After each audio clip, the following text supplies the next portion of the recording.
बिस्मिल्लाहिर्रहमानिर्रहीम। नाज़रीन अस्सलाम वालेकुम, मैं हूँ इमरान वसीम। नाज़रीन, सुप्रीम कोर्ट ऑफ पाकिस्तान से एक बड़ी ख़बर इस प्रोग्राम में आपके साथ हम शेयर करने जा रहे हैं। आप देखने वालों को ये बताएंगे कि पाकिस्तान तहरीक इंसाफ को क्या बड़ा झटका लगा है।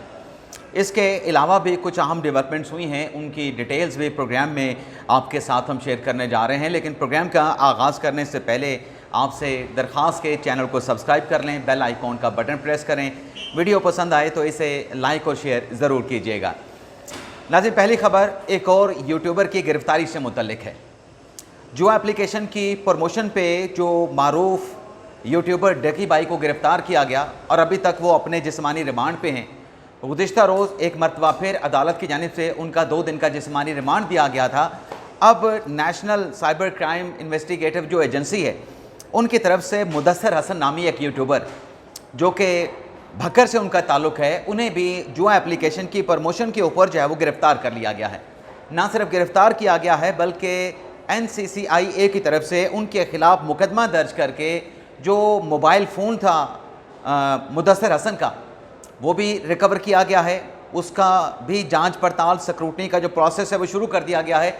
और मुदस्सर हसन को गिरफ़्तार करने के बाद मुतलका अदालत में जब पेश किया गया तो उनका जिस्मानी रिमांड मांगा गया। तो अदालत की जानिब से जैसे ढकी भाई का जिस्मानी रिमांड दिया गया, फ़िज़िकल रिमांड दिया गया, तो मुदस्सर हसन का भी 5 दिन का जो जिस्मानी रिमांड है वो एक्सेप्ट करते हुए उन्हें NCCIA के हवाले कर दिया गया मज़ीद तफ्तीश के लिए जुआ एप्लीकेशन की प्रमोशन के हवाले से। अब नाज़रीन, वो सियाने कहते हैं, बुज़ुर्ग कहते हैं कि बुरे काम का बुरा नतीजा। अब ये यूट्यूबर जो जुआ ऐप की प्रमोशन करते रहे, अब अपने ये गिरफ़्तारी के बाद NCCI के तफ्तीशी को कहते हैं कि हमें पता ही नहीं था, हम तो मासूम हैं, हमें इस बात का अंदाज़ा ही नहीं था कि हमसे क्या करवाया गया है या हम क्या कर रहे थे, तो हमें माफ़ कर दें। अब ये जो इनोसेंट बनने की कोशिश कर रहे हैं, इस पर आज सुप्रीम कोर्ट ऑफ पाकिस्तान में एक बड़े अहम केस की समाअत हुई।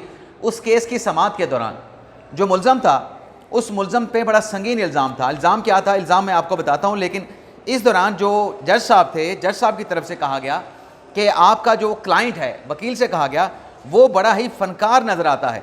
जिस पर वकील ने कहा कि नहीं, मेरा जो जो क्लाइंट है वो तो बड़ा मासूम है, बड़ा मज़लूम है, उसे तो किसी बात का पता ही नहीं। तो जज साहब ने कहा, वकील साहब, आपका हर क्लाइंट जो होता है वो बड़ा मासूम होता है, उसको किसी बात का अंदाज़ा होता ही नहीं है। जिस पे वकील साहब ने, हालांकि जज साहब तंज़ कर रहे थे, वकील साहब ने कहा इसलिए तो सबसे ज़्यादा लोग जो है वो मेरे चैम्बर में आते हैं रिलीफ हासिल करने के लिए कि आप बड़ी अच्छी वकालत करते हैं और वो मासूम लोग होते हैं। और मेरा ये क्लाइंट भी, जिसका नाम अदालत में बताया गया कि वो, उस पर इल्ज़ाम ये था ताहिर हुसैन पे कि उसने एक 1969 में वो खातून उल्फत बीबी जो कि इंतकाल कर गई थी, उसका जाली शनाख्ती कार्ड बनवाया। रुखसाना बीबी से कहा कि तुम उल्फत बीबी के नाम से अपना जाली शनाख्ती कार्ड बनवाओ, मैं तुम्हें BISP से पैसे लेके दूंगा। जबकि उस बंदे का मकसद ये था, ताहिर हुसैन का, रुखसाना का उल्फत बीबी के नाम पे जाली शनाख्ती कार्ड बनवाने का कोई 40 कनाल अराज़ी थी, उस अराज़ी को हथियाने का उसका प्लान था। लेकिन उसका प्लान भी पकड़ा गया। वो 40 कनाल अराज़ी का झूठा इंतकाल भी हुआ, लेकिन बाद में वो इंतकाल टूट गया जब इस स्कैंडल का, इस गबन का, इस फ्रॉड का इंकिशाफ हुआ। और आज सुप्रीम कोर्ट ने इस मुल्ज़म को ज़मानत देने से भी इनकार कर दिया, जो कि एक 1969, कितने साल हो चुके हैं, 31 और 55 साल पहले, 55 साल पहले जिस खातून का इंतकाल हुआ था, उसका जाली शनाख्ती कार्ड जो कि रुखसाना को बनवा के दिया गया, उस पर वो फ्रॉड कर रहा था। सरकार के साथ भी कर रहा था और किसी शहरी के साथ जिसकी 40 कनाल अराज़ी थी उसके साथ भी कर रहा था। तो अंदाज़ा करें कि ये जो इतने फ्रॉड का मुल्ज़म था, जिसने ये सारी साजिश रचाई, जिस पर जज साहब ने कहा कि आपका क्लाइंट तो बड़ा फनकार है, तो वकील क्या कह रहा है कि नहीं, तो वो तो जी मासूम है, शरीफ है। तो जज साहब ने कहा कि ऐसे ही शरीफ होते हैं जो इतनी बड़ी बड़ी फनकारियाँ करते हैं और फ्रॉड करते हैं। अब नाज़रीन, अगली खबर पे चलते हैं। शिबली फराज साहब और कमल शोज़फ साहबा, जिनका नाम सफरी पाबंदियों के लिस्ट में था, उनका नाम सफरी पाबंदियों से लिस्ट से नहीं निकला, तो उनकी तरफ से, शिबली फराज की तरफ से, कमल शोज़फ की तरफ से इस्लामाबाद हाई कोर्ट में कंटेम्प्ट की एप्लीकेशन दायर की गई। आज जस्टिस तारिक महमूद जंगीरी साहब ने दोनों PTI के रहनुमाओं की तौहीन अदालत की दरख्वास्त पर जब समाअत की तो कमरा अदालत में कोई भी नहीं था। एक मरतबा केस कॉल किया गया, दूसरी मरतबा केस कॉल किया गया, ना शिबली फराज साहब थे, ना कमल शोज़फ साहबा थी, ना उनके कोई वकील थे। तो अदालत ने अदम पैरवी पे इस दरख्वास्त को जो है वो खारिज कर दिया है। वैसे इस्लामाबाद हाई कोर्ट का जिक्र हुआ है तो कल जो चीफ जस्टिस सरफराज डोगर साहब की सरबराही में इस्लामाबाद हाई कोर्ट के जजेस का जो फुल कोर्ट इजलास हुआ है, उस इजलास की अंदरूनी कहानी तो आप तक पहुंच चुकी है। लेकिन इसमें दो और भी चीज़ें हैं। एक ये है कि जो 5 जजेस जो ख़त लिखने वाले हैं ट्रांसफरिंग जजेस के ख़िलाफ़ जो 5 जजेस ने सुप्रीम कोर्ट में दरख्वास्त भी दायर की थी, उसमें उन जजेस में भी बाज़ार ऐसा लगता है कि कहीं ना कहीं तकसीम या इख्तलाफ मौजूद है। क्योंकि 2 जजेस ने तो कहा कि आप ये जो एजेंडा है फुल कोर्ट मीटिंग का, इसको अमेंड कर दें, उनकी इस्तदा मुस्तरद कर दी गई। लेकिन 2 जजेस की तरफ से कहा गया कि आप ये जो आपने एस्टेब्लिशमेंट रूल्स बनाए हैं, प्रैक्टिस एंड प्रोसीजर रूल बनाए हैं, इस पर बहस के लिए आप इजलास को एक लंबी तारीख तक मुलतवी कर दें, एटलीस्ट 15 दिन तक, ताकि इन रूल्स को पढ़ के आइंदा फुल कोर्ट की मीटिंग में उस पर बहस करके डिबेट करके इनकी मंजूरी दी जाए। लेकिन जज साहब ने, chief justice Islamabad high court Sarfaraz Dogar साहब ने अपने जजेस से कहा कि फ़िलहाल जो रूल्स बने हैं उनकी अप्रूवल दे देते हैं और आपकी तरफ से जो तजावीज़ आ रही हैं वो तजावीज़ आप दे दें और उन तजावीज़ को हम तरमीम की सूरत में उसका दोबारा से फुल कोर्ट के इजलास में जायज़ा ले लेंगे। तो आपकी तजावीज़ भी सर आंखों पे, लेकिन फ़िलहाल जो रूल्स फाइनल हो चुके हैं उसकी अप्रूवल के लिए हम राय ले लेते हैं। तो 6-5 के तनासब से ये जो रूल्स बनाए गए थे, चाहे वो एस्टेब्लिशमेंट रूल थे यानी इस्लामाबाद हाई कोर्ट के मुलाजमीन के रूल्स, या जो प्रैक्टिस एंड प्रोसीजर से मुतल्लिक रूल्स है यानी मुकदमात की समाअत, फिक्सेशन, बेंच बनाना, कौन सा जज कौन सा केस सुनेगा, कैटेगराइजेशन क्या होगी, तो वो रूल भी जो है वो 6-5 के तनासब से जो है वो मंजूर कर लिए गए हैं। अब नाज़रीन आते हैं सुप्रीम कोर्ट की खबर पे। सुप्रीम कोर्ट में एक तो रजिस्ट्रार सुप्रीम कोर्ट ने जो 8 सितंबर से नए अदालती साल का आगाज़ होने जा रहा है, उसके दावतनामे मुतलका लोगों तक, मुतलका वकला तक, लॉ अफसरान तक, मुतलका शख्सियात, ओहदेदारान तक जो है वो भिजवा दिए गए हैं। लेकिन आज एक डेवलपमेंट ये हुई है कि मुस्तफ़ा नवाज़ खोखर साहब जो कि तहरीक तहफ़्फ़ुज़ पाकिस्तान के तर्जुमान हैं, उनकी तरफ से 26वीं आईनी तरमीम के हवाले से एक दरख्वास्त दायर की गई। अब ये जो नाज़रीन 26वीं आईनी तरमीम को जो मसला बनाया गया जब से ये तरमीम पास हुई है, इस 26वीं आईनी तरमीम के तनाज़े को अगर कोई हल कर सकता है वो आईनी बेंच है। अब मुस्तफ़ा नवाज़ खोखर साहब जो दरख्वास्त लेके आए हैं, उस दरख्वास्त में उन्होंने जवाज़ बनाया है जो प्रैक्टिस एंड प्रोसीजर कमेटी का एक इजलास हुआ था 31 अक्टूबर 2024 को जस्टिस मंसूर शाह और जस्टिस मुनीब अख्तर की सरबराही में, जिसमें दोनों जज साहबान की तरफ से याही अफरीदी साहब को उस मामले से अलग थलग रखते हुए 26वीं आईनी तरमीम की दरख्वास्तें 4 नवंबर को फुल कोर्ट में लगाने का फ़ैसला किया गया था। अब ये जो मुस्तफ़ा नवाज़ खोखर साहब हैं, लंदन से पढ़े हुए हैं, बरतानिया से, मतलब उन्होंने कानून की डिग्री हासिल कर रखी है, और वो क्या कह रहे हैं कि ये जो कमेटी का फ़ैसला था, अब वो कमेटी का फ़ैसला नहीं था, वो कमेटी मजाज ही नहीं थी 26वीं आईनी तरमीम की दरख्वास्तें समाअत की फिक्सेशन करने के लिए, क्योंकि आइन अमेंड हो चुका था। तो मुस्तफ़ा नवाज़ खोखर साहब कहते हैं कि एक तो प्रैक्टिस एंड प्रोसीजर कानून में जो तरमीम हैं वो कानून तरमीम आइन और कानून के मुताबिक नहीं है, और जो मुनीब अख्तर साहब ने और मंसूर शाह साहब ने फैसला किया था 26वीं आईनी तरमीम की दरख्वास्तों पर अमल दरामद, उसकी फिक्सेशन का और फुल कोर्ट बनाने का, उस फैसले को नज़रअंदाज करने का रजिस्ट्रार और कोई अथॉरिटी जो है वो मजाज नहीं थी। तो लिहाजा उन जज साहब के हुक्म की जो है वो खिलाफ वर्जी की गई है और आइन पाबंद बनाता है कि 26वीं आईनी तरमीम की दरख्वास्तें जो हैं वो फुल कोर्ट के सामने लगाई जाएँ। तो मुस्तफ़ा नवाज़ खोखर साहब जो पटिशन लेके आए हैं उसमें उनकी इस्तदा ये है कि ये दरख्वास्तें सुप्रीम कोर्ट का फुल कोर्ट सुने, और फुल कोर्ट ही 26वीं आईनी तरमीम के हवाले से जो दरख्वास्तें आई हैं उसमें 26th अमेंडमेंट की आईनी हैसियत का जायज़ा लिया जाए, लेकिन फुल कोर्ट बनाया जाए। अब ये जो दरख्वास्त है, इस दरख्वास्त में मुस्तफ़ा नवाज़ खोखर साहब ने वजारत कानून को फ़रीक बनाया है, इस दरख्वास्त में रजिस्ट्रार को फ़रीक बनाया गया है। 8 ग्राउंड इस दरख्वास्त में लिए गए हैं मुस्तफ़ा नवाज़ खोखर की एप्लीकेशन के हक़ में, और कहा गया है कि फ़ौरी समाअत की जाए, फुल कोर्ट के सामने केस लगाया जाए, और फुल कोर्ट के सामने केस लगाने की जो रुकावटें क्रिएट की जाती हैं, वो रुकावटें पैदा करने वाले जो लोग हैं उनके ऐसे इक़दामात को गैर आइनी, गैर कानूनी करार दिया जाए। अच्छा, मुस्तफ़ा नवाज़ खोखर साहब का वकील कौन है? उनके वकील हैं जस्टिस रिटायर्ड शाहिद जमील साहब, जो कि लाहौर हाई कोर्ट के जज रह चुके हैं, अब साबिक जज हो चुके हैं, अपने उहदे से उन्होंने रिज़ाइन कर दिया था। अब नाज़रीन, ये सारा जो मामला आया है सुप्रीम कोर्ट में, मुस्तफ़ा नवाज़ खोखर साहब लेके आए हैं, ये सिर्फ मीडिया हाइप क्रिएट करने के लिए। अब 26वीं आईनी तरमीम किसी को पसंद है, किसी को पसंद नहीं है, लेकिन इस वक्त कानून का हिस्सा है। और 26वीं आईनी तरमीम पे जो भी समाअत होनी है, जो भी बेंच बनना है, वो कॉन्स्टिट्यूशन के मुताबिक ही बनना है और वो बेंच बनाने का फ़ैसला आईनी जजेस कमेटी ने करना है।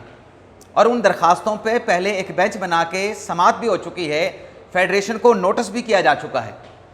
अब मुस्तफ़ा नवाज़ खोखर साहब प्रैक्टिस एंड प्रोसीजर कानून की बात करते हैं कि मुनीब अख्तर साहब ने, मंसूर शाह साहब ने फ़ैसला दिया था। ओ भाई, वो कानून के मुताबिक भी फ़ैसला नहीं था, आइन के मुताबिक भी फ़ैसला नहीं था। प्रैक्टिस एंड प्रोसीजर कमेटी इन दरखास्तों की फिक्सेशन करने की, बेंच के सामने लगाने की, फुल कोर्ट तश्कील देने की मजाज ही नहीं थी। फुल कोर्ट अगर सुप्रीम कोर्ट का है आइनी बेंच के हवाले से तो वो 15 जजेस हैं फ़िलहाल। सुप्रीम कोर्ट में टोटल जजेस की तादाद 25 है। आइनी बेंच के लिए 15 जज नामजद किए हैं और जुडिशल कमीशन ऑफ पाकिस्तान ने किए हैं। अगर इस पे सुप्रीम कोर्ट के 25 जजेस को बिठाना है तो वो आइनी जजेस वाली कमेटी भी उन 25 जजेस को नहीं बिठा सकती, और या फरीदी वाली जो 3 जजेस की कमेटी है वो भी 25 के 25 जजेस का फुल कोर्ट तश्कील नहीं दे सकते, क्योंकि आइनी बेंच के लिए जो जजेस की नॉमिनेशन है वो जुडिशल कमीशन के ज़रिए होती है। जुडिशल कमीशन आइनी बेंच में मज़ीद जजेस को नॉमिनेट करेगा तो वो जितने भी जज उसमें नॉमिनेट हो जाएंगे, जैसे अभी 15 जज नॉमिनेट हैं, तो वो फुल कोर्ट है। अब फुल कोर्ट सारा इसलिए नहीं बिठाया जा सकता क्योंकि इसमें इंट्रा कोर्ट अपील भी आती है।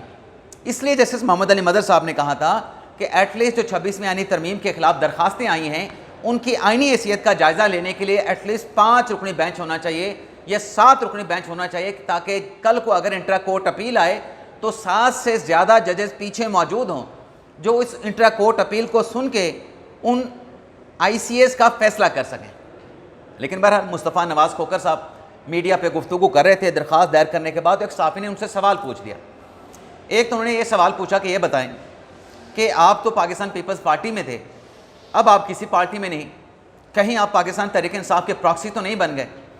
दूसरा सवाल सहाफ़ी तैयब बलोच ने यह किया कि आप ये बताएं कि 26वीं आइनी तरमीम से पहले सुप्रीम कोर्ट ने एक फ़ैसला दिया था कौमी असम्बली की डेजोलेशन के हवाले से, जो कि इमरान खान साहब ने अदम एतमाद की तहरीक को नाकाम बनाने के लिए कौमी असम्बली को तहलील कर दिया था। अदम एतमाद की तहरीक को मुस्तरद कर दिया गया था कासिम सूरी की तरफ से, और फिर इमरान खान की बतौर वज़ीर आज़म एडवाइस पे सदर साहब ने असम्बली तहलील कर दी थी। तो आप तो आए हैं 26वीं आइनी तरमीम के ख़िलाफ़, और वो जो सुप्रीम कोर्ट का फ़ैसला है जिसमें इमरान खान साहब की हुकूमत के कासिम सूरी की रूलिंग को गैर आइनी गैर कानूनी करार दिया गया था, जिसमें आर्टिकल 6 की बात भी की गई थी, उस पर आप क्या कहते हैं? क्या PTI के उन लोगों के ख़िलाफ़, कासिम सूरी के ख़िलाफ़, इमरान खान के ख़िलाफ़, असद कैसर के ख़िलाफ़, आरिफ अलवी के ख़िलाफ़ आर्टिकल 6 की कार्रवाई नहीं होनी चाहिए? नाज़रीन, खामोशी छा गई। इस सवाल का फिर कोई जवाब नहीं था। क्या जवाब देना था? क्योंकि उस वक्त मुस्तफ़ा नवाज़ खोखर साहब जो है वो PDM के साथ थे, अदम एतमाद की तहरीक के साथ खड़े थे या चले नहीं खड़े थे, लेकिन सुप्रीम कोर्ट का फ़ैसला तो है ना कि वहाँ पे आइन की खिलाफ वर्जी करते हुए अदम एतमाद की तहरीक पर वोटिंग करवाने के बजाय उसको मुस्तरद करके धूल झोंकने के लिए, धोखा देने के लिए कौमी असम्बली को तहलील कर दिया गया, तो फिर उनके खिलाफ भी कार्रवाई हो। और मुस्तफ़ा नवाज़ खोखर साहब अपनी प्रेस कॉन्फ्रेंस में कहते हैं कि ये जो सुप्रीम कोर्ट है ये अहाता क्राइम सीन है, यहाँ पर एक जमात का सियासी जो इलेक्शन सिंबल है वो छीन लिया गया, एक वज़ीर आज़म को तख्तेदार पे लटका दिया गया, और एक तरफ तहरीक इंसाफ वाले कहते हैं कि ये नुमाइशी चीफ जस्टिस हैं, इनके पास कोई अख्तियार नहीं, या अफरीदी के पास। दूसरी तरफ जिस चीफ जस्टिस को नुमाइशी और बेबस कह रहे होते हैं उससे दरख्वास्त कर रहे हैं कि आप फुल कोर्ट बना दें। यानी तजाद आप देखें, 26वीं आइनी तरमीम वाली अदलिया से रिलीफ भी ले रहे हैं और 26वीं आइनी तरमीम के बाद जो अदलिया है उसको बदनाम भी कर रहे हैं, उसके खिलाफ कंपेन भी चला रहे हैं। अब जो तसलसल वाली कहानी है, जो फील्ड मार्शल आसिम मुनीर साहब के नोटिफिकेशन की बात की जाती है, कल एक सहाफ़ी ने दावा कर दिया कि वो नोटिफिकेशन तैयार किया जा रहा है एक्सटेंशन का फील्ड मार्शल आसिम मुनीर साहब का।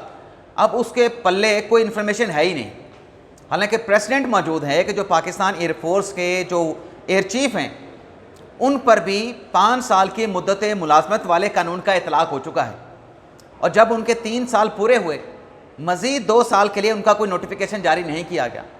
तो ज़हीर बाबर संधू साहब का अगर नोटिफिकेशन जारी नहीं हुआ एयर चीफ का, तो फिर आर्मी चीफ आसिम मुनीर साहब का तौसीक़ का नोटिफिकेशन किस बात का जारी किया जाएगा?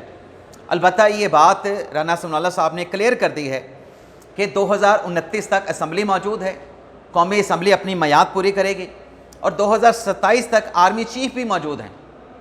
आर्मी चीफ भी अपनी मियाद पूरी करेंगे 2027 तक। और फिर एक्सटेंशन का सवाल भी उनसे पूछा गया कि 2027 के बाद क्या फील्ड मार्शल की एक्सटेंशन हो सकती है। उस पर राना सनाउल्लाह साहब ने कहा कि फील्ड मार्शल ने बहुत कामयाबियां हासिल की हैं। माजी में भी बहुत सारे आर्मी चीफ ने, फील्ड मार्शल ने अपने आप को एक्सटेंशन दी, लेकिन उनकी कोई कामयाबी नहीं थी। इस बंदे की, फील्ड मार्शल की तो बहुत कामयाबियां हैं, ये तो डिज़र्व है कि इसको एक्सटेंशन भी दी जाए। और जो भी फैसला नून लीग करेगी और जो फैसले अब तक नून लीग ने किए हैं, उन तमाम फैसलों को नवाज शरीफ की तायद हासिल है। PTI के साथ मुज़ाकरात करने के हम हामी हैं, लेकिन पाकिस्तान तहरीक इंसाफ सिविल वॉर चाहती है। तो जो सिविल वॉर चाहते हैं, राना सनाउल्लाह ने कहा कि उनके साथ बातचीत फिर कैसे हो सकती है। तो ये नाज़रीन हमारा आज का वीडियो लॉग। आपसे इजाज़त चाहते हैं। अल्लाह ताला हम सब का हामी नासिर और अपनी दुआ में याद रखिएगा। अल्लाह हाफ़िज़।